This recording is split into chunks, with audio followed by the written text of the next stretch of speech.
Sir, namaste, sir.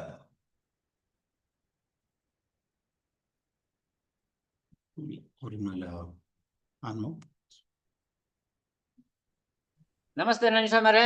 ನಮಸ್ಕಾರ sir. Post ಆಗಿದೆ sir ತಾವು? ಹಾ ಹೋಸ್ಟ್ ಮಾಡಿದ್ರಾ? ಪೋಸ್ಟ್ ಮಾಡಿದ್ದೀನಿ ಸರ್. PPT ಶೇರ್ ಮಾಡ್ಬೋದು ಸರ್. ನಾನು ಇಂಟ್ರೊಡ್ಯೂಸ್ ಮಾಡಿದ್ಮೇಲೆ ಮಾಡ್ಕೊಟ್ರೆ ಆಯ್ತು, ಏನು ತೊಂದರೆ ಇಲ್ಲ ಸರ್. ಆಯ್ತಾಯ್ತು. ಅಲ್ಲಿ ಈಗ ಮಾಡಿರ್ತೀನಿ ನೋಡಿ ಸ್ವಲ್ಪ, ಯಾಕೆಂದ್ರೆ ಮಾಡಿಬಿಡಿ ಸರ್, ಮಾಡಿ ಚೆಕ್ ಮಾಡಿ. ಇಲ್ಲಪ್ಪ ಕಾಣ್ತಾನೆ ಇಲ್ಲ. Okay option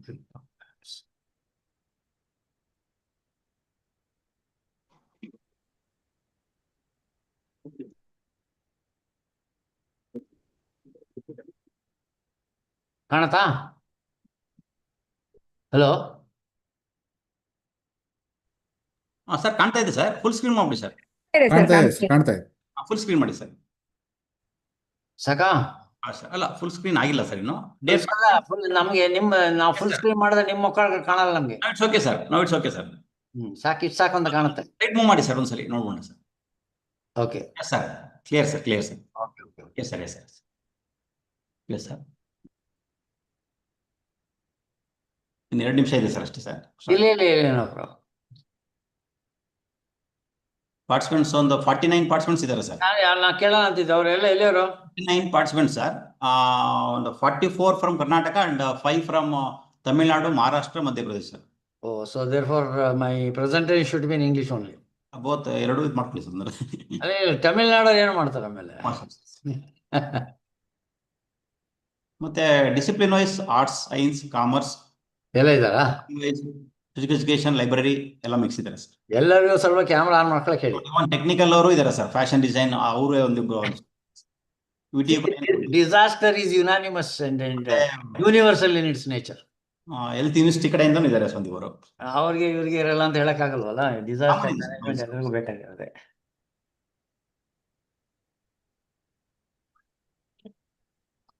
Okay. Dear participants, good morning to all of you. Welcome all to the last day of this 1-week short-term program. This is sponsored 1-week short-term program on disaster management. For this today's morning session, we have with us Professor K. Suresh sir as a resource person. Professor K. Suresh sir is a former professor of law and former principal of JSS Law College, and presently he is working as a chief executive of the JSS Law College, Coimbatore Nagar, Mysore. He has described more than 30+ years of teaching, research and administrative experience to his credit. His area of interest is law of constitution, law of crimes, law of evidence, law of contracts, etc. And he also presented more than 30 papers in various conferences, seminars, workshop, etc. on the area like child rights, trafficking of women rights, principles of natural justice, right to information, so and so. And he also attended more than 45 national and state level seminars, and is a regular resource person to various training institutions in particular, like various training institutions, I mean HRDCs in India, and Administrative Training Institute of Mysore, Police Academy of Mysore, and various law colleges and universities. And he also completed 3 projects, one sponsored by British Commission, another from State Legal Service Authority, and another project from NCR, Hyderabad. He also served in University of Mysore in the administration as a Senate member, Academic Council member, Syndicate member, Malpractice Lapses Inquiry Committee member, and he also served as a member of Academic Council of Karnataka State Law University. And moreover, he served as member of Advisory Committee, Academic Advisory Committee of our center, MMTC, twice as a member, committee member. With this brief, I welcome wholeheartedly Professor K. Suresh sir to this online lecture session on behalf of all the participants through online, and also on behalf of the MMPTC Center and University of Mysore. Over to Suresh. Thank you. Please, thanks. Very good morning. Am I audible? If I am audible, please raise your hands.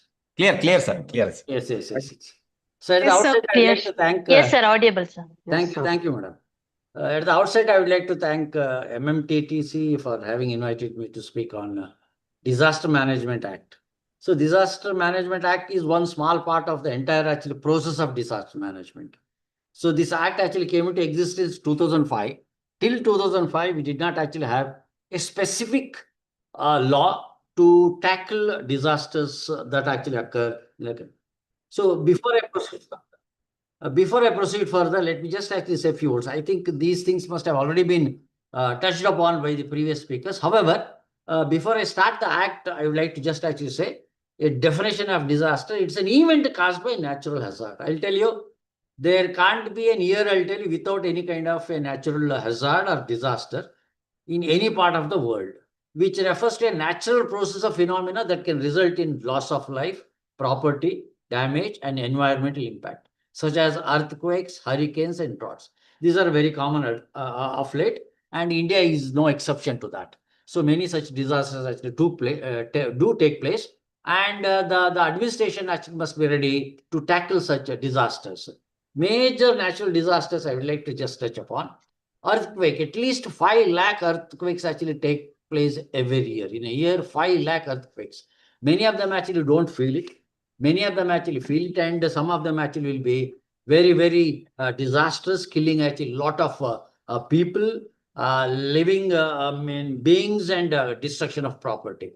And they say about not less than 60,000 people every year die because of these earthquakes, around 90% of which occur in developing countries. I still don't understand why these disasters or earthquakes take place only in developing countries.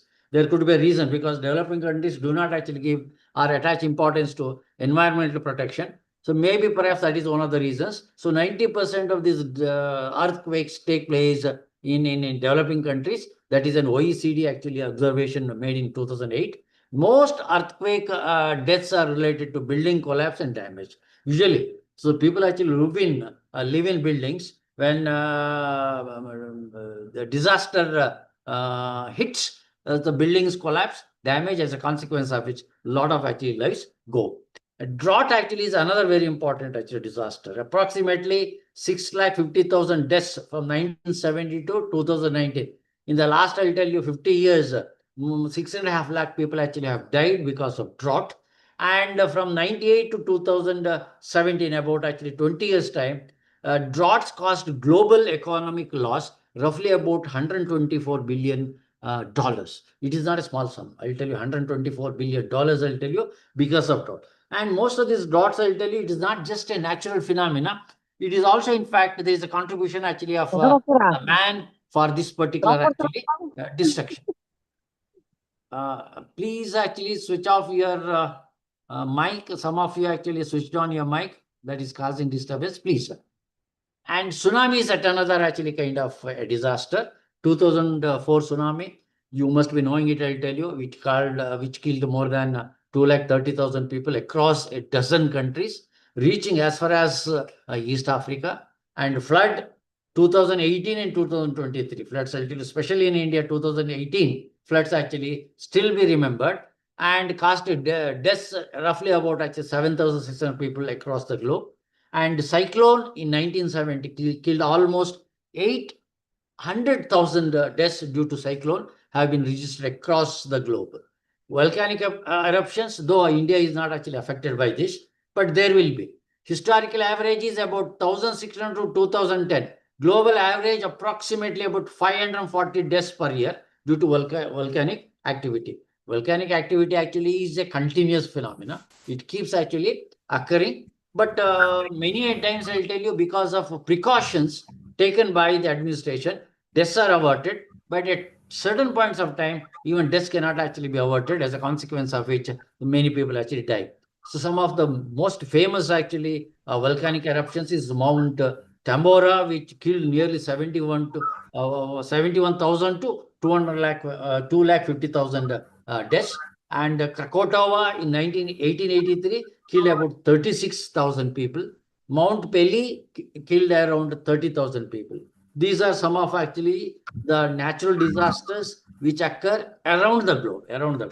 Coming to India, droughts, flash floods, cyclones, avalanches, landslides brought by torrential rains and storms. These are, I'll tell you, regular phenomena which cause actually untold misery to humanity and also the cattle. And natural disasters, as I already mentioned, it kills every year, I'll tell you, globally, not less than 60,000 people. Imagine the money that is actually wasted. About actually 12 billion US dollars means more than 1 lakh crore actually was lost in India calendar year 2023 only. Just 2 years ago, India could actually has lost 1 lakh crore actually because of natural disaster, which to certain extent could have actually been averted if the management actually or administration had taken necessary precautions. Globally, disasters are responsible for 0.1% of deaths over the past decade, right? And this was highly variable, ranging from 0.1%, 0.1% to 0.4%. So overall losses across the globe because of natural catastrophes actually in 2020 was estimated to be mind-boggling $210 billion. $210 billion. I'll tell you, it is not a small money, huge actually amount. And look at actually, you have seen this. Corona, which actually struck globally, created actually huge problem for every country. All 193 countries actually were suffered. And in the entire world, about actually 23 crore actually people, 230 crore people actually were affected. And the deaths about actually 47 lakh people actually died. In India, about actually 3.5 crore people actually were affected and 4.5 lakh actually people died. For the highest populated actually country, just actually 4,45,000 people died. That was a great achievement we could say because of the precautions taken by the administration. And the revenue loss is something unimaginable. 30 lakh crores, I'll tell you, was the revenue loss because of this coronavirus. And most hardest hit states were Maharashtra, Tamil Nadu, Kerala. These are the 3 states, I'll tell you, were the worst hit actually, the states in India, where it could kill about 4,45,000 people across the country. And in order to, in fact, tackle such disasters, we have this actually act in place, which was brought in 2005. This is called Disaster Management Act 2005. Has been enacted as the central act to deal with the management of disasters. I'll tell you, it is a central act which covers the entire country, because states actually have not been allowed to have their own actual act, because it's a joint actually responsibility. It's a coordinated actual act. A state alone cannot actually act and try to prevent or protect people from natural disasters. It has to be, I'll tell you, not just one country. The countries together, they must come forward to prevent actually this kind of a danger. What was the objective of this particular act? This objective was to, in fact, empower the central government and the state government to establish various authorities at each level to look for management in the case of disaster. When a disaster actually strikes, central government, what it should do, state government, what it should do, at the district level, administration, what it should do. So these are actually the things that are discussed under this particular act. It includes mitigation strategies. So when a disaster strikes, I'll tell you how best we can actually mitigate it by taking some precautions. So for example, a couple of years ago in Orissa, when it was actually known that actually there's going to be a cyclone which is going to hit, and entire actually population of that particular area actually was evacuated, where they could prevent thousands and thousands of deaths. Once actually a cyclone hit and it subsided, the people actually could come back and settle down. So this is what is actually called mitigation strategy, capacity building. Every person, not just the public servant, I'll tell you, even private people also must be trained to tackle actually this disaster management. Capacity building actually is the most important thing. And much more important than these 2 things actually is relief measures. When a disaster strikes, I'll tell you, people actually will be out on the street without any kind of a shelter, food, or even sometimes clothing. What exactly is needed is, I'll tell you, for them, food and medical help. These are the 2 things which are immediately needed, and that is exactly what the government actually should do it. With the 79 sections, it came into being actually on December 26, 2005. Let's see what exactly the act says and how actually it is being implemented, how this act could actually put in place the entire effort actually of managing disasters that actually strike without any kind of a notice. The act envisages 3-tier system. So there is a 3-tier actually system at the center, at the state, and at the district actually level. Under the act, there are various actually funds that have been actually, because it requires huge amount of actually fund. It runs into thousands of crores, I'll tell you. So therefore, we have these actually bodies or funds that have been actually created NDMA, SDMA, NEC, NDRF, NIDM, and disaster-related funds. I'll discuss all these things actually as we go further. So this Disaster Management actually Act has been done. So under entry 23 and 29 of our list, state list, center list, and concurrent list. So entry 3 actually talks about concurrent list, where disaster management actually is the responsibility of both the center as well as the state, and which simply says social security and social insurance. And entry 29 concurrent list, it talks about actually prevention of the extension from one state to another of infectious or contagious diseases or pests affecting men, animals, or plants. I'll tell you when these contagious actually diseases, pests affecting, I'll tell you, state alone cannot actually do anything without actually help of the neighboring states at the center, because we have boundaries. The pests and these diseases and viruses do not have boundaries. They universally, in fact, actually roam and actually cause destruction. Therefore, a coordinated move and an act actually is required for the purpose actually of managing this one. So the objective actually is NDMA so far formulated 30 guidelines. What exactly one must do when a disaster actually strikes? I'll give you the 30 actually guidelines. Just for example, you're stuck actually in a disaster actually situation. What are actually the things that you must do and what things you must not do? The government actually gives certain of the guidelines. We'll look into it later. The guidelines on the management of biological disasters. This biological disaster actually is much more actually harmful than any other. This biological, for example, take our corona. It was a kind of a biological disaster which brought about actually untold misery. 2019 National Disaster Management Plan is one among them. In 2019, we prepare a plan for national disaster management. Whenever actually a national disaster takes place, what should be the plan? What should be on our hand so that we can tackle it? So let's see one by one. National Disaster Management Authority. So the Disaster Management Act mandates the union government to establish NDMA, that is National Disaster Management Authority.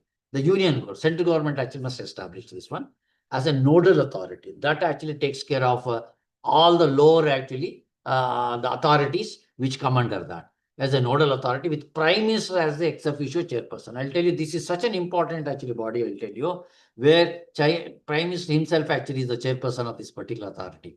It has a maximum of 9 members nominated by chairman. The Prime Minister as a chairman, he will nominate actually about 9 members from different actually parts of different actually departments and department actually sections of the society.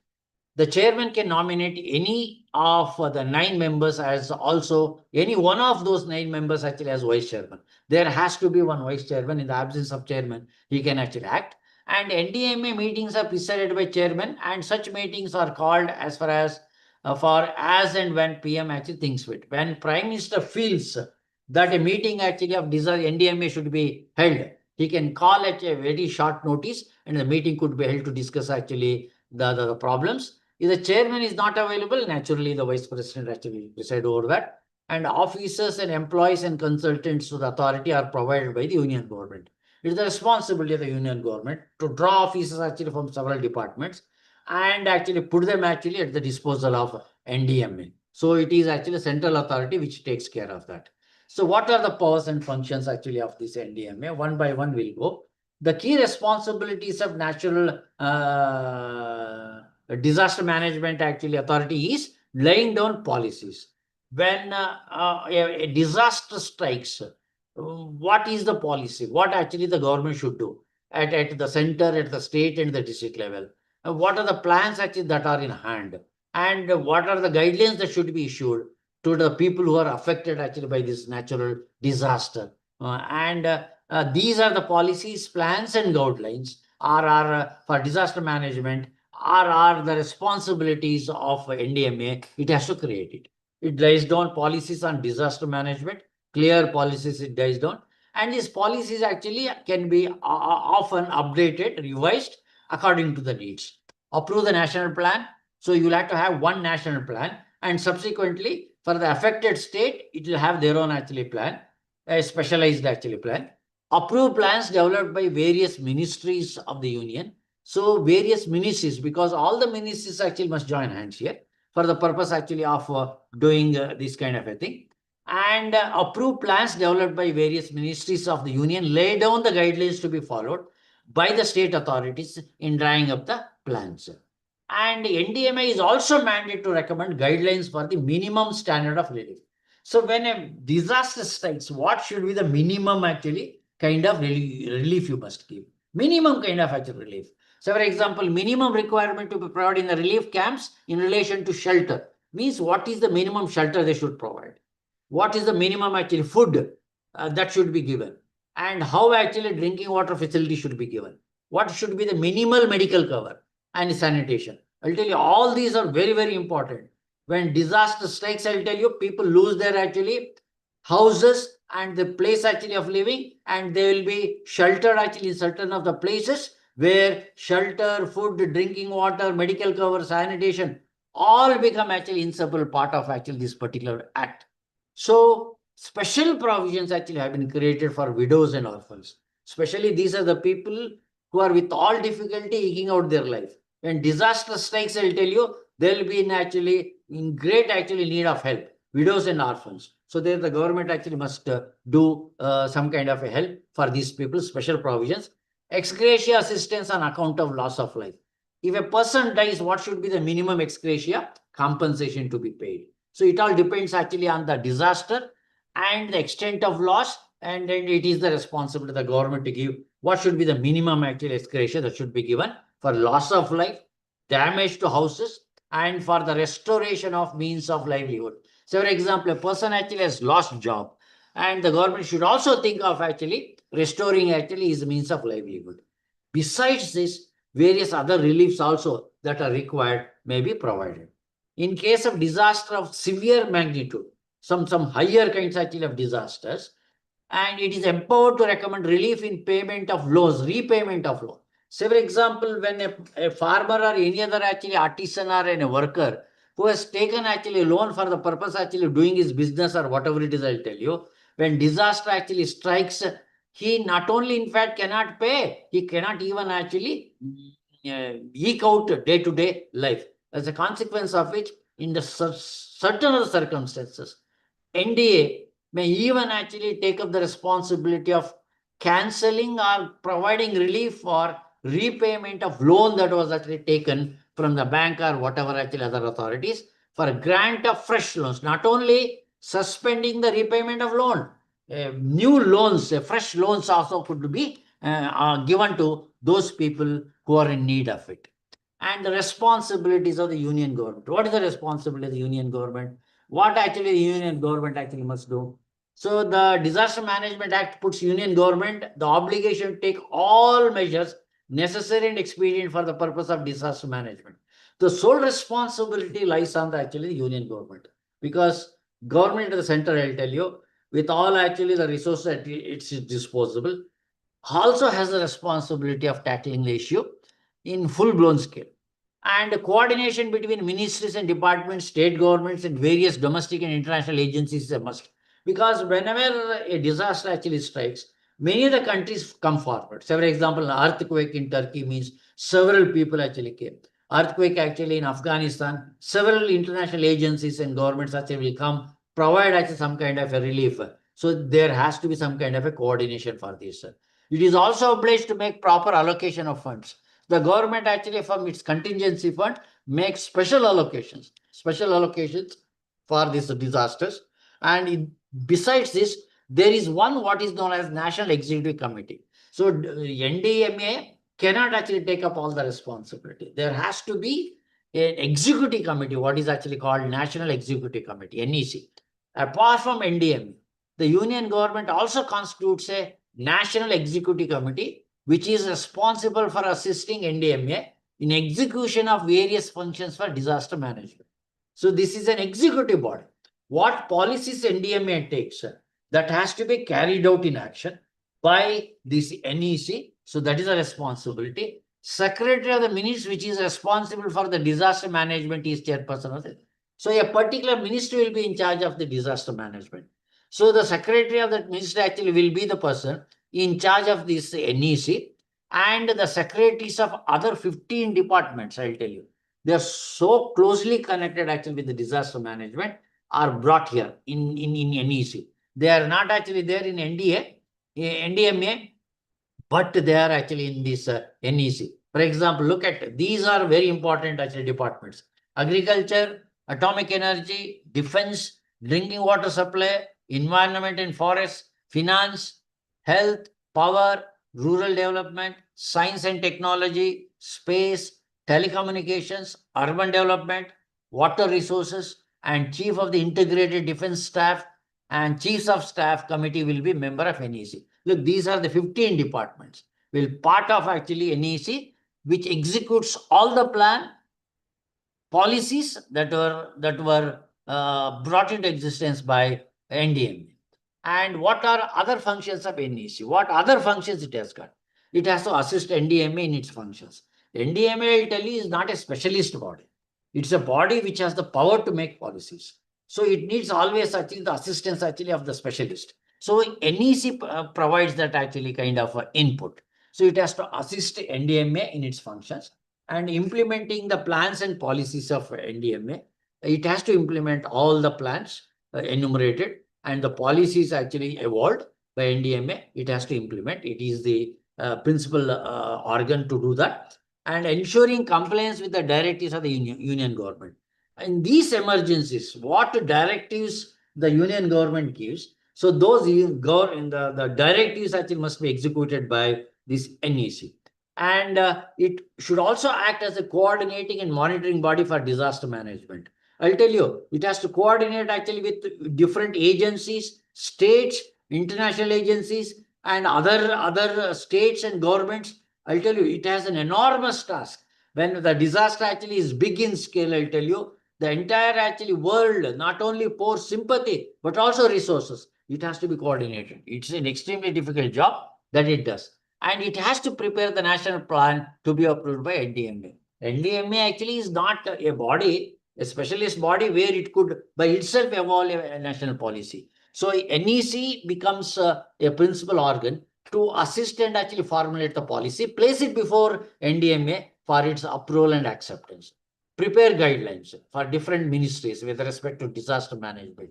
Each agriculture department, what are the policies they should actually follow, what guidelines they should follow, and atomic energy and home department. Like that, I'll tell you, all departments, for each department, there will be a separate guideline, and it has to be prepared actually by NEC. And not only that, provide technical assistance to state governments and authorities. So the central government actually at its disposal will have actually technical know-how, or the bodies which can actually assist technically. So such facilities should be extended to state governments and other authorities who are involved in disaster management. Monitor implementation of the guidelines laid down by NDMA.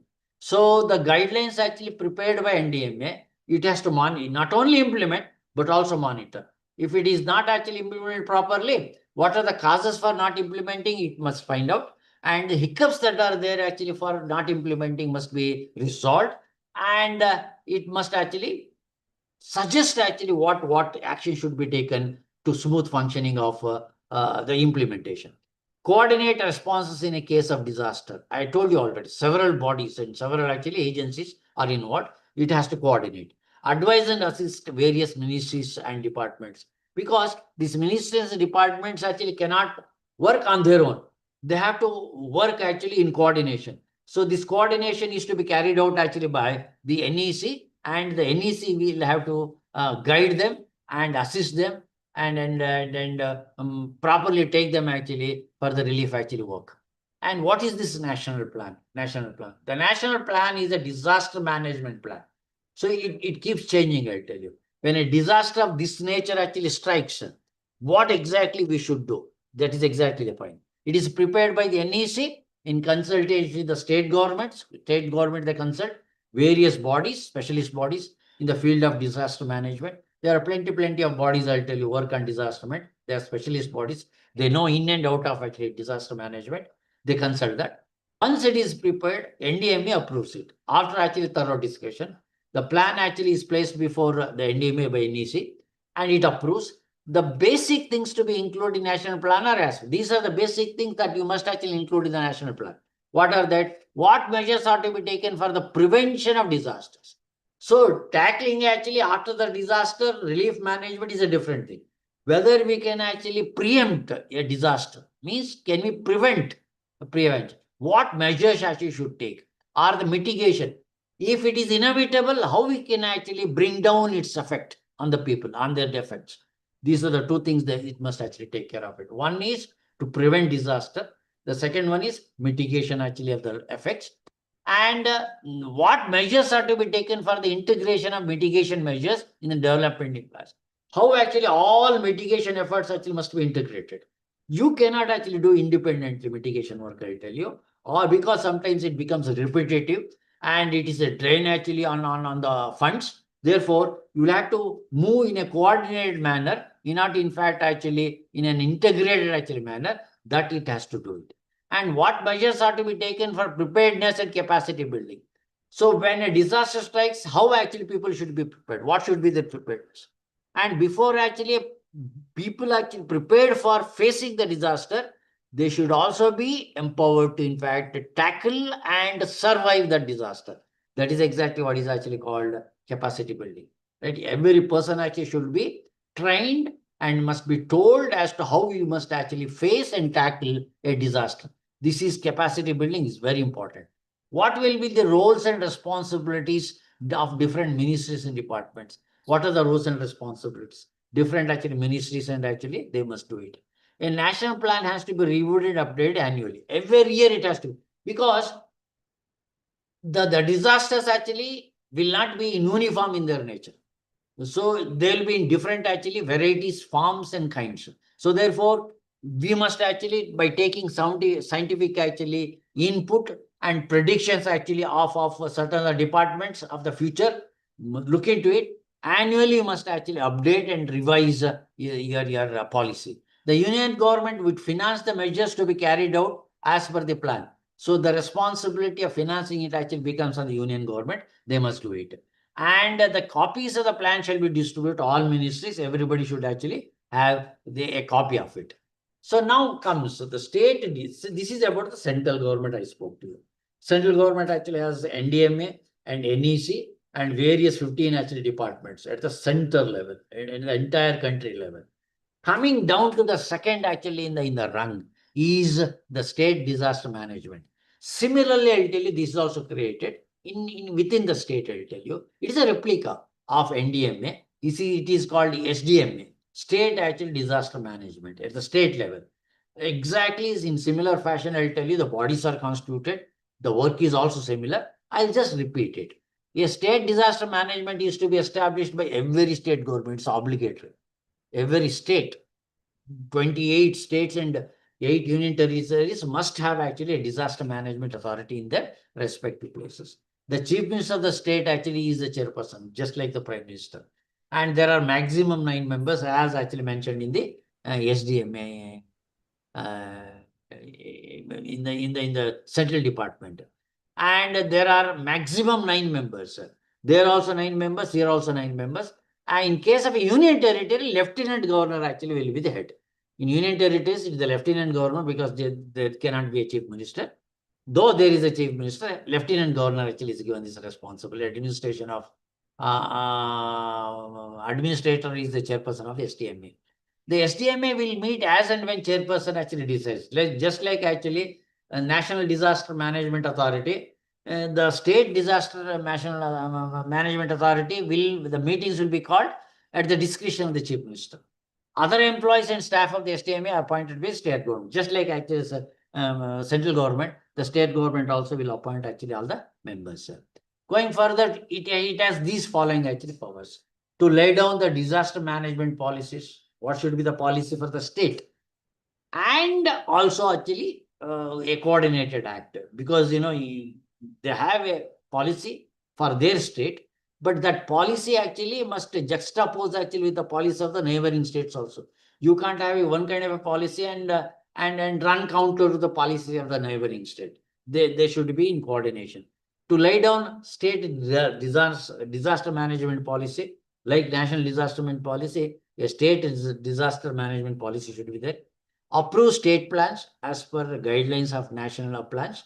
Approve guidelines and to lay down guidelines to be followed by the departments. All about 70, 80 departments of the state. What should be the guidelines they should follow in case of a disaster? The Act maintains that CM, in case of emergency, would have the power to exercise all or any of the powers of state authority.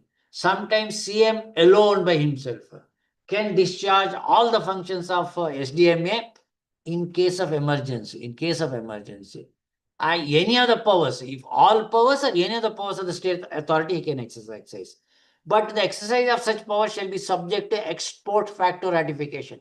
He can exercise it. Subsequently, his action should be ratified by the state authority. Otherwise, there is a possibility of actually exceeding the powers given, which becomes ultra wise, which cannot be done. He can do it in emergency, but subsequently the action should be ex post facto be approved by the state disaster management authority. And just like union executive committee, we have a state executive committee. So what is the state executive committee? What the state disaster management authority lays down the policies and lays down the rules and regulations. This executive committee must execute it. The state government also creates a state executive committee to assist state authority in the performance of functions and to coordinate action in accordance with the guidelines laid down by the state authority and ensure compliance and directions issued by the just like the central one, the state also must do it. Its powers and functions are almost replica of NEC. So SCC and NEC are the replicas, one at the center, one other at the state. So it further, besides those powers, the SCC will have these powers. What are they? Control and restrict vehicular traffic. It's very important. Control and restrict vehicular traffic from and within the vulnerable affected area. So when disaster strikes, I'll tell you, the onlookers will be there. So many times I'll tell you, when there is an earthquake or whatever kind of a disaster takes place, so many curious people come and flock to that particular place, preventing disaster management authorities providing disaster reliefs. So that is why control traffic, restrict traffic, ban any kind of a movement in that particular area. Control, restrict the entry of any person other than the person who lives there. I'll tell you, no other person will ever be allowed to in fact enter that. His movement within and depart from our vulnerable affected area. Those who are within that area cannot come out. Those who are outside the area cannot get in. This is remove debris. I'll tell you, this is the biggest problem. When earthquake takes place or some kind of disaster strikes, debris will be heaped and that has to be removed. Conduct search and carry out rescue operations. Many people will be buried under the debris when a disaster strikes. So it becomes the responsibility of the SCC, the authorities to take it out and provide shelter, food, drinking water, just like the union state executive committee, and essential provisions, healthcare services in accordance with the standards laid down by national authority and state authority. So it has to be the responsibility. And state disaster management plan, just like the replica of the union national disaster management plan. Every state executive committee prepares a state disaster management plan. Karnataka government has one. So is the Tamil Nadu government and Kerala government. Each government must have a disaster management plan. State plan are approved by the state disaster management authority, where chief minister is the chairperson. The state plan would comprise various vulnerabilities. Measure to be adopted. What are the weaknesses it must contain, and what measures should be taken for prevention and mitigation, and capacity building measures, and roles and responsibilities of various departments, various other departments, what role and responsibility they must take up. This is about the state. Coming down to the third authority in the structure, the three-tier structure, is the district disaster management authority. Because at the ground level, we need action, not actually at the top level. Ground level, we need the action. So the district disaster management authority has to do the real work actually of management or relief work. The DDMA are set up by state government via notification in the state budget. It consists of chairperson and 7 members. Unlike actually the state and the national, it is not 9, it is 7 members. The collector or the district magistrate, what we call deputy commissioner in Karnataka, would be the chairperson. The deputy commissioner is the chairperson of this committee. The co-chairperson will be elected members of the local government. Jilla Panchayat and whatever it is, I'll tell you. Elected member of the government will be the co-chairperson. In the 6th schedule areas, the chief executive member of the district council, autonomous district, shall be the co-chairperson, depending actually kind of local body you have. So the elected person actually will become the co-chairperson. The members will include superintendent of police, chief medical officer, and other district level officers as nominated by the government. These are the very important officers: medical officer, police officers, fire, and other departments. They should be there in that particular actually authority. What are the powers and functions actually of DDMA, district actually disaster management authority? DDMA works as a district planning, coordinating, and implementing body for disaster management. So at district level, it actually works that way. It will coordinate with the upper 2 tiers, that is the state and the center of the structure, and will plan the implementation and prevention. It will plan its own plan. Its plan actually must be in coordination actually with the state and as well as the actual center, and will plan the implementation of prevention, mitigation, and preparedness at local level, at the district level, what it should do. So these are the 3-tier actually system we have in this country for disaster management. In the last, I'll tell you, 20 years, this disaster management actually act, and through its actually bodies which have been actually created, have been doing wonderful actually work. I do not say they are 100% successful. There are plenty of actually shortcomings and there are lacunae. What are they? We must look into it, because we cannot actually create a kind of a body where there cannot be any mistakes or faults. So therefore, we have to learn every time a disaster actually takes place. It becomes actually a learning actually experience. We have to learn and actually prepare for the next kind of the contingency. So these are, I'll tell you, National Institute of Disaster Management. I'll tell you, you will have to in fact actually train the people, disaster management actually training. So for that, we have a National Institute of Disaster Management where specialists, after actually thorough research study, they will evolve strategies actually whenever a disaster strikes. National Institute of Disaster Management has been established as a statutory body under DMA. This institute is responsible for planning, promoting, training, and research in the area of disaster management. Documentation development of national level, information based, because documentation, data collection, very important, relating to disaster management policies, prevention mechanism and mitigation measures. Everything actually, it must think it's like a think tank. It must do it. Its key functions are development of training material. I'll tell you, when it is to be trained, I'll tell you, a government official is to be trained in disaster management. They need to have a training material as to what exactly he should be trained for and what are the areas he should cover. Formulate a comprehensive human resource plan. If disaster strikes in a taluk or in a management, what actually is human resource actually plan? Who are available and how they should be used, put into maximum use, etc. Provide inputs to government. If a disaster actually strikes, what actually the government should do it? What is actually expected of the government? They should actually give inputs for that. Develop educational materials regarding disaster, and including academic and professional courses. You will have to run a few professional courses where people interested actually can do the course, get themselves specialized, and help actually reducing the disaster. Promote awareness. It is a very important thing.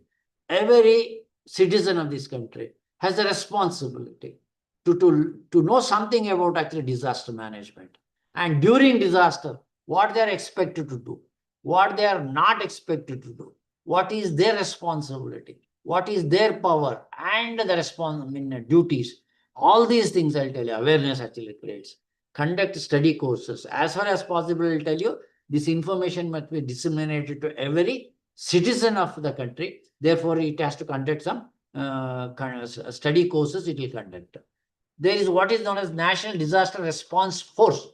When there is a national disaster, we need actually a kind of a specialist body which go there to the spot and tackle that particular issue. This act envisages a constitution of a national disaster response force for the purpose of specialist response to a threatening disaster situation. So, for example, due to heavy rains, if there is some kind of a problem, I'll tell you, inundation, etc., floods, etc., a specialized force actually will descend on the scene and try to rescue the people, provide relief. They are trying to, in fact, actually tackle the kind of a problem. Kindly switch off your mics. Kindly switch off your mics. You are disturbing others, sir. And we also have what is known as National Disaster Response Fund. Money is very important. Without actually that, you can't do anything. So DM Act 2005 calls upon the Union government to constitute a National Disaster Response Fund. A budgetary allocation will be made actually for NDRF and for meeting all the threatening disaster situation and disaster. The Union government will be able to use the money from this fund to meet the expenses of emergency responses. There is an emergency fund that is created, and that will be used actually whenever it is required. And there is also what is actually called, earlier it was called NCCF, what is actually called National Calamity Contingency Fund. What we call now National Disaster Response Fund, earlier it was called National Calamity Contingency Fund. So which was constituted as per 11th Finance Commission recommendation. It was merged actually with the National Disaster Response Fund with a recommendation actually of 13th Finance Commission recommendations. The amount collected from National Calamity Contingency Duty is transferred to NDRF. What fund that you collected? The remaining money in NCCD is now actually transferred to NDRF, right? And National Disaster Mitigation Fund. There is one more fund. The Act also calls upon the government to constitute a National Disaster Mitigation Fund for the projects exclusively for the purpose of mitigation. To prevent the natural disaster, you need to do plenty of actually work, groundwork. So physical work you have to do it. That requires actually a lot of money.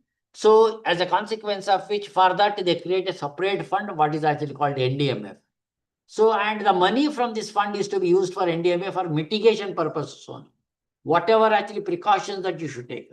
Building actually the walls, the building actually roads, the building actually some kind of a mini check dams. All these things I'll tell you should be done by these things. Disaster management structure in India, as per mandate of DMA 2005, the government has created NDMA as opposed to separate ministry recommended by the Panth Committee. The Panth Committee actually is recommended for a separate ministry. There must be one ministry which should be exclusively meant for disaster management, just like Finance Ministry or Defense Ministry, something like that. But the government didn't agree because it is not one ministry's responsibility. You need actually a coordination. A minister cannot actually command that kind of a coordination. That is why the NDMA they created at the chairmanship, actually with the chairmanship of the Prime Minister. When the Prime Minister actually is the chairperson, all departments, all states actually must fall in line, so there can be a coordinated act that you can actually expect from this. The disaster management setup was structured at 3 levels by Panth Committee, national, state, district. And they was set up apex body at the national level, while at the state level, disaster management actually authority, and chief minister actually headed via already.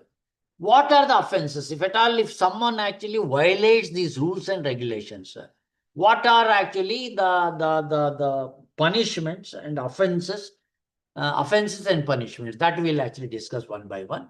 Punishment for obstruction. Say, for example, relief is very important when a disaster actually occurs. And people actually will prevent actually the flow of actually help or relief material to the spot. because of the curious onlookers. So therefore, any particular person who obstructs free movement actually of relief material, he should be punished. So whoever without reasonable cause obstructs any officer or employee or refuses to comply with any direction given by the government. Government actually gives the some directions. If someone actually obstructs or refuses to follow the government rules, shall on conviction be punishable with imprisonment for 1 year. See, during coronavirus, government actually made it mandatory that one actually must wear mask.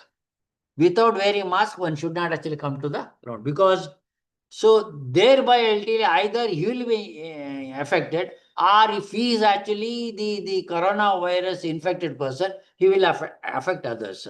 So this is the direction given by the management. If someone actually comes out of the house without wearing mask at that particular point in time, he will be violating actually this direction, punishable actually with 1 year, with fine, or with both. If such obstruction results in loss of lives, because of that person's negligence, others get affected and die. Imminent danger shall on conviction be punishable with imprisonment for a term which may extend to 2 years, not just 1 year. Because of his negligence, if any other person actually is affected, he shall be punished with 2 years imprisonment. Punishment for false claim. Say if there is any loss or damage, you have a legitimate claim to in fact claim the compensation from the government. If at all if a person actually makes a false claim and thereby claims actually the relief fund from the government, it is known that actually has claimed falsely. It is an offense.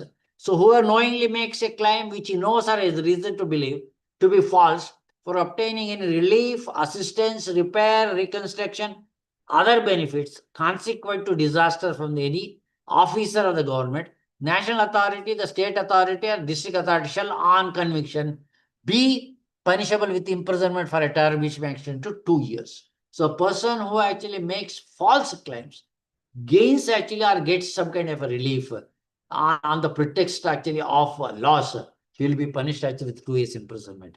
Punishment for misappropriation of money materials. There is every possibility. Huge money and material actually will be supplied for the victims. Many times actually it is misused. Most of the times it is misused. He shall be someone who is responsible for misusing. Shall on conviction be punishable with imprisonment for a term which may extend to 2 years. If someone actually misappropriates, he is also punished actually with 2 years imprisonment. Punishment for false warning. If someone actually creates a fear in the mind of people by telling a lie, by a false warning, he shall be punished actually with 1 year imprisonment, because any kind of such false warning, I'll tell you, will create unnecessary kind of a problem for the people. Offense by the department. So the department, the government also will be sometimes actually misusing and misappropriating actually the relief materials. If at all, if a government department actually is found guilty of actually misappropriation, they will also be punished for misappropriation with 2 years. The responsible officer will be punished.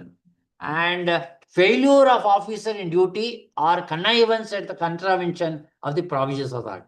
If an officer who is in charge actually of disaster management fails in doing the duty or helps certain people who are not required actually any kind of help, or the persons actually who deserve help, for them he doesn't help, or makes any kind of a prejudicial actually kind of responses, he will be liable actually for punishment with 1 year. Government officials as well as the department.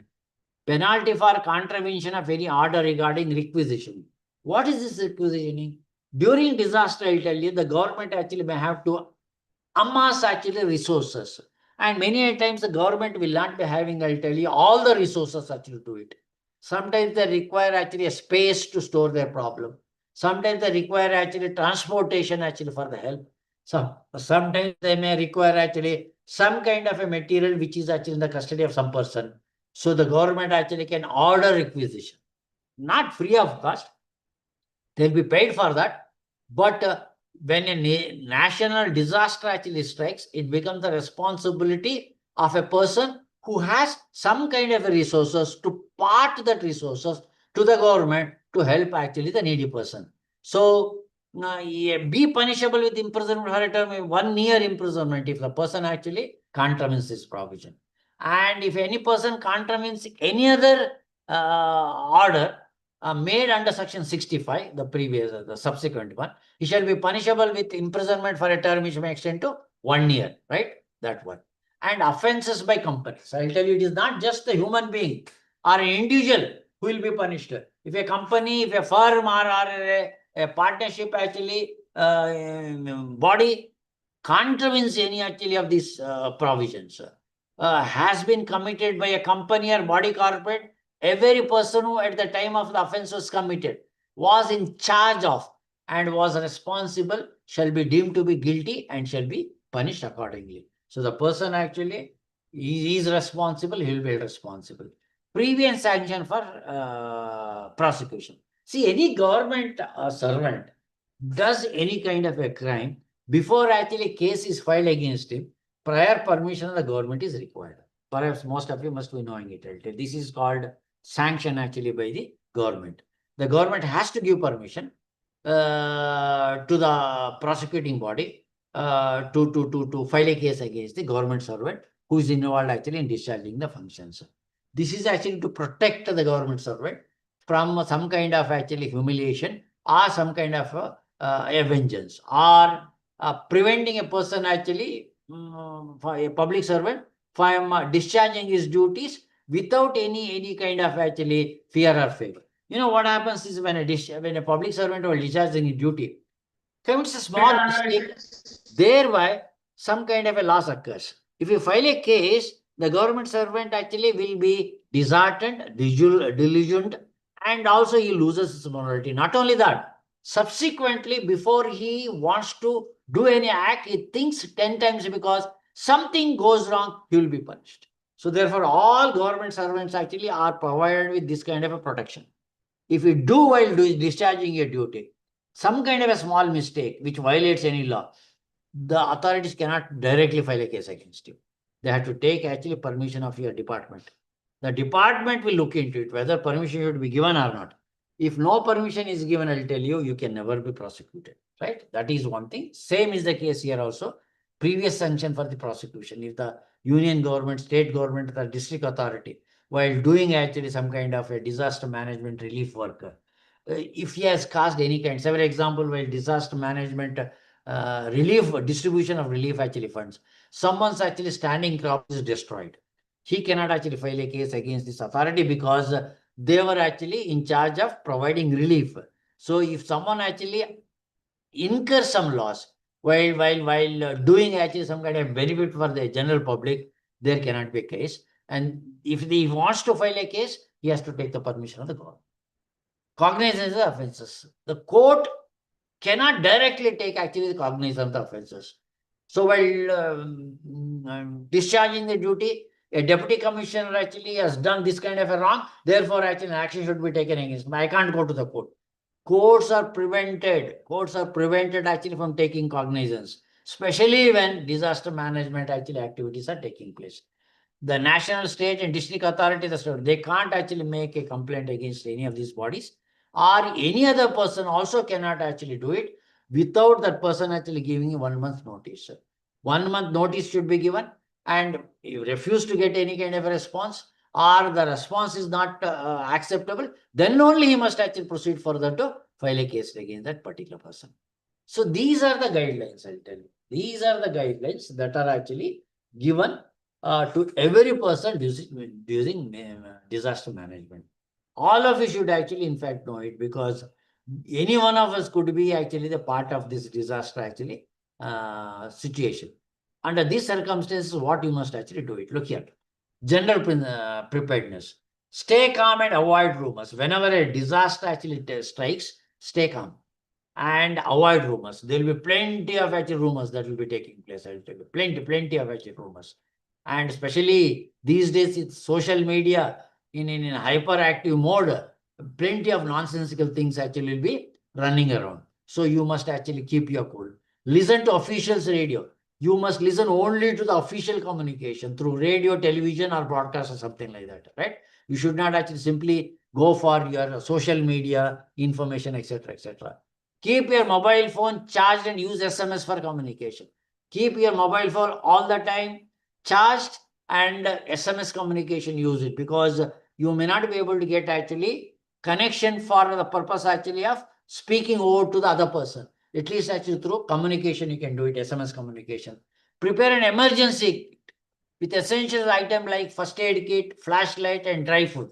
An emergency kit, with minimum these: first aid kit, flashlight, a dry food to survive actually for a couple of days. And keep important documents valuable in waterproof containers.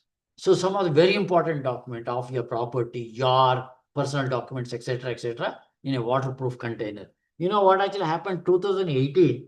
Anybody coming from Kurd district will be knowing it. Some 10 villages actually in Kurd district, because of heavy rain, because of landslides, 10 villages near Markara, they simply just actually disappeared on the face of the planet, earth. They just disappeared. Because the rain was so heavy, I'll tell you, just the villages washed up. People, their cattle, their houses, all their belonging. So after actually 1 week or 10 days, I'll tell you, there is a flat land. Nobody could ever say that there was a village. People are living.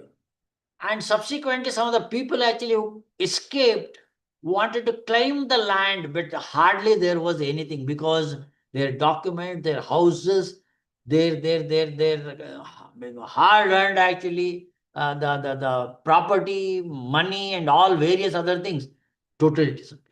So this was something, I'll tell you, unimaginable. Somehow actually the government of Karnataka did something actually to provide back their lands by creating actually fresh records, etc., etc. That is why it is said, keep important documents and valuable in waterproof containers. Tomorrow something happens, you can actually save them.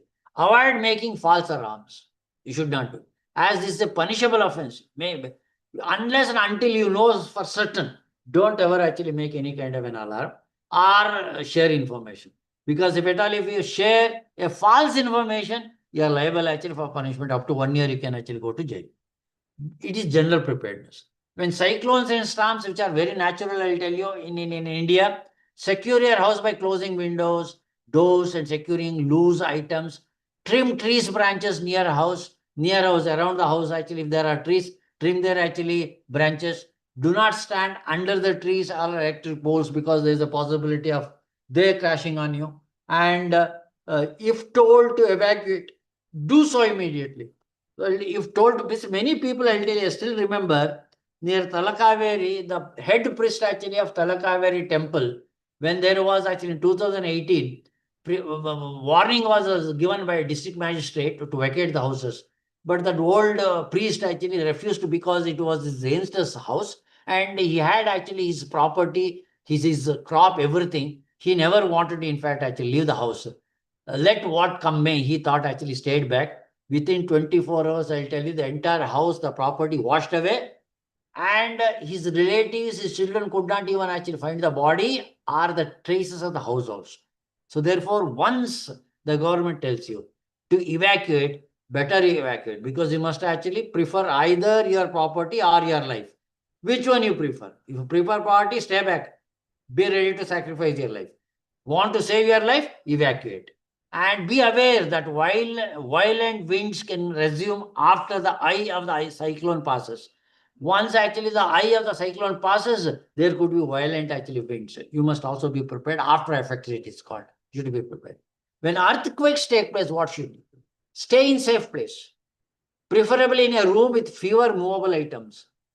If possible, secure or tie down movable items to prevent them falling. If there are some movable items, tie them. Because of the earthquake, they might fall. Do not enter a damaged building, because it is already damaged, it will collapse. And when floods actually occur, look, drink boiled water, because the most dangerous thing actually is contagious disease when flood actually takes place. Drink boiled water, chlorinated water, avoid waterborne diseases. Watch out for broken electric poles, because they could be electrocuted. Loose wires and other sharp objects. Do not go out unless absolutely necessary. And stay informed by following official advice. These are the flood actually warnings. Post-disaster, once actually disaster strikes, post-disaster, after the disaster, what actually must do it? Do not enter damaged buildings until they have been declared safe by the authorities. authorities will come and verify actually the house, and after examination they say this house is fit for living, only then enter. Don't ever actually try to make your own actually estimate whether actually the house is in firm condition or not. Ensure that water you use is safe to drink. That's very important, because once disaster strikes, I'll tell you, the water, air, everything gets contaminated and it will spread actually the contagious disease like wildfire. You should be very careful. Switch off electrical mains, because many times I'll tell you these have caused a lot of actually damage. Unplug appliances, prevent electrical hazards, contact the relevant authorities for any assistance. You'll have to contact. Look, these are the guidelines I'll tell you, generally given to everybody. So you must also, in fact, actually give these guidelines to your students and neighbors, because whenever actually a disaster strikes, these are the minimum actual responsibilities on a civil society people to follow. That is one thing. Now, I have given you the outline of this particular act. Many people think that actually because it is a recent act, its application actually has not been seen because not much of experience actually to see in practically how far these provisions actually are acceptable. But still there are some criticisms, because we cannot actually create a foolproof kind of an act. Any act, however good it may be, however great it may be, however thoroughly consulted it may be, it will have its own actually drawbacks. The Constitution of India, supposed to be one of the finest actually documents, has seen more than 106 amendments. Means 106 actually lacunae were there in that. And we are still actually finding such a lacunae in that wonderful document. And if that is what happens to the Constitution of India, certainly much more can actually happen to these small enactments. What are actually the criticisms? Let me just actually explain these criticisms and conclude. In the true spirit, the Disaster Management Act, federal structure, national, state, political, and administrative should be more collaborative and more consultative. So they say there is not much of a collaboration, though there appears to be, there is some kind of a collaboration, because they have not actually included civil society, the people, elected members, etc., etc. Collaboration actually of the full scale is not there, and they have not consulted all the stakeholders. I'll tell you, when disaster strikes, I'll tell you, every individual is affected. And these individuals actually must be consulted before actually some kind of an action actually to protect them is taken. They say it is not done. It is not done. Secondly, issues like movement of migrant laborers. It's very, very important. During Corona, I'll tell you, lakhs and lakhs of people actually one place to another place. They wanted to just get back to their places, right? So from Bangalore, people could actually walk up to Bhopal and various other places in Rajasthan, Madhya Pradesh, and Bihar. Some people cycled, slept actually on railway tracks, and many people actually were run over by the trains because they were so much exhausted, they could not actually avoid themselves actually being run over by the trains. Look, this is the tragedy. Therefore, movement of migrant laborers, availability of food, arranging livelihoods for daily wages, relief camps, entitlement of statutory minimum relief, that directly affects in the country needs special attention. These things actually should have been addressed more eloquently, comprehensively than what it is done now.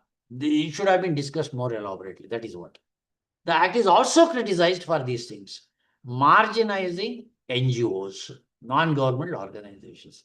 Not all NGOs actually may be extremely good actually for the purpose of social service. But there are, I'll tell you, extremely good NGOs who are specialist actually NGOs who are prepared to go to any extent to help the people. But the government actually did not consult them or took them into confidence while making this particular enactment. This is one a big actually. Elected local representative, I'll tell you. A Jilla Panchayat member represents actually few thousand people. A corporate actually represents at least actually 8 to 10,000 people or 15,000 people. An MLA represents 1 to 1.5 lakh people. An MP represents 5 to 6 lakh people. And these are the representatives, I will tell you, they will not be speaking for themselves. They will speaking for those lakhs and lakhs of people who have voted him.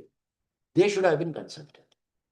And since you can't consult all the persons, their elected representatives should have been consulted because they are more responsible. anything that they do, I'll tell you, they do it actually only for the benefit of those people, because next time when he goes there actually for re-election, they will ask, what have you done? They're answerable. They must do it. So this is one thing. Elected local representative, local body representatives actually are not. Local communities, I'll tell you. The local communities also should have been. Civic group, right? Who are not representative bodies. They are not actually elected ones, but they are actually a force to be reckoned with. They should have been consulted, because many of the civic groups, local communities, they know more about actually disaster management than some of the specialists, because they face this disaster management on daily basis. They have a practical knowledge and know-how than someone actually who is a theoretician. So therefore, they should have discussed and consulted these people. It is also criticized for fostering a hierarchical bureaucratic command. Look at actually the entire structure of NDMA, SDMA, and DDMA. All of them actually are filled with bureaucrats. A hierarchical bureaucrats, I'll tell you. The superior must order, the inferior must listen. And it is a command and control kind of a thing from top to down. There is no actually from bottom up structure here. It is a top-down actually kind of a situation. That approach gives the union, state, and district authorities sweeping powers. The central government actually has the sweeping power in the entire country. The state actually in the entire state. The district authority in the entire district, I'll tell you. Where people are not consulted, the beneficiaries are not consulted, stakeholders actually are not spoken to. This is one actually is not acceptable, they say. And it also alleged that the act became a law almost at the will of the bureaucrats who framed it. Who framed the act, I'll tell you, it became a law. It was not discussed. When a law is made in the parliament, as you might be knowing it, I'll tell you, a bill is placed and thoroughly discussed in both the houses. And every discussion actually will be the discussion from the point of the people, because elected members will air their actually problems, the problems of their electorate, and it will be thoroughly discussed. And if there is any kind of a problem in the bill, I'll tell you, that will be highlighted. Unless and until that is sorted out, the bill actually cannot get passed, right? That is one thing. But it is nothing of this sort here, I'll tell you. The bureaucrats prepared an act, placed in the parliament, that is because it was not actually, the act became a law because the bureaucrats actually who framed it wanted it. The success of effective implementation of the national and state decisions under DM Act is dependent on its ground level implementation. However beautiful your plan may be, however actually fantastic your actually finance or budget may be, unless and until at the ground level people work, take it to the affected person and implement it, it doesn't actually work out.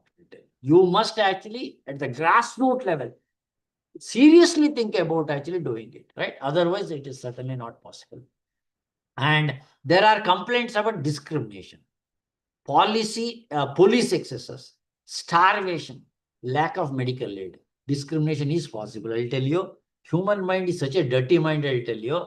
While distributing relief, sometimes they discriminate whether it should be given to this community or this community, whether it should be given to men or women. It should be given to old people or children.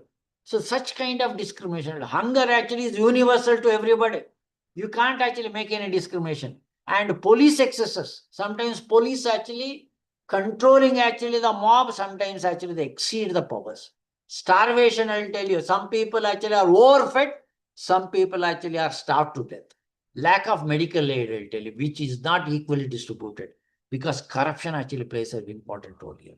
Particularly, there is a bar on jurisdiction. Say, if these mistakes do happen, in order to rectify it, you can't even go to the court, because the Act says, Section 71 clearly says, you can't file a case. The court do not have any jurisdiction.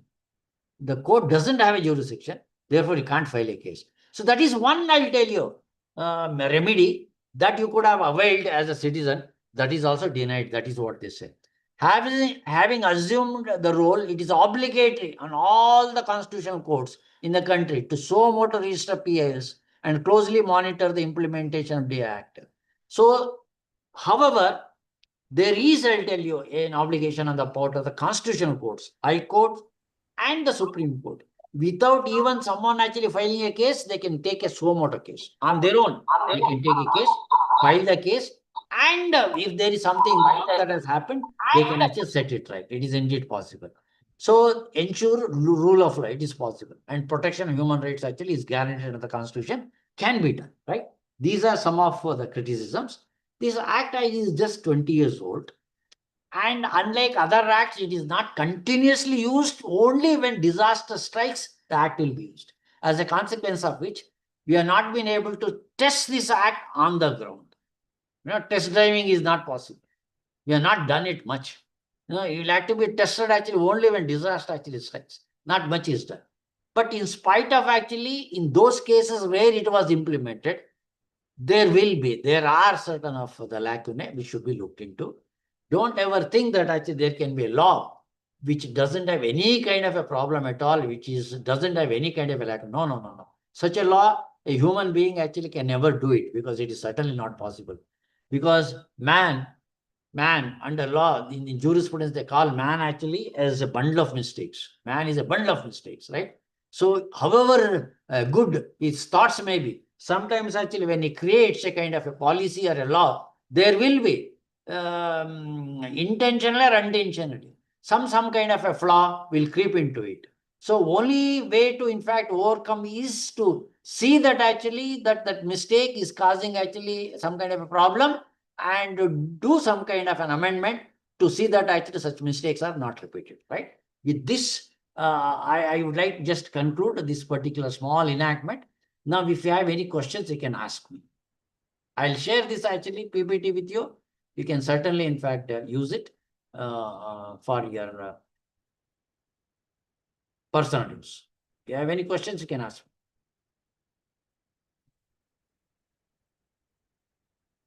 ನಮಸ್ತೆ sir, ನಾ ಭೀಮಣ್ಣ ಅಂತೇಳಿ government sir. College Jevargi sir. Yes, sir. ಈಗ ಒಂದು ಉದಾಹರಣೆ ಹೇಳಿದ್ರಿ sir ನೀವು. ಕಾವೇರಿ ಒಂದು flood ಅಲ್ಲಿ ಒಬ್ರು ಯಾರು ಪೂಜಾರಿಗಳಲ್ಲಿ ಬೆಟ್ಟದಲ್ಲಿ ಕುತ್ಕೊಂಡಿದ್ರು, ಏನ್ ಹೇಳಿದ್ರು ಕೇಳಲಿಲ್ಲ, ಪ್ರವಾಹದಲ್ಲಿ ಸಿಲ್ಕೊಂಡು ಬಾಡಿ ಸಮೇತ ಸಿಗ್ಲಿಲ್ಲ ಅಂತ ಹೇಳಿದ್ರಿ.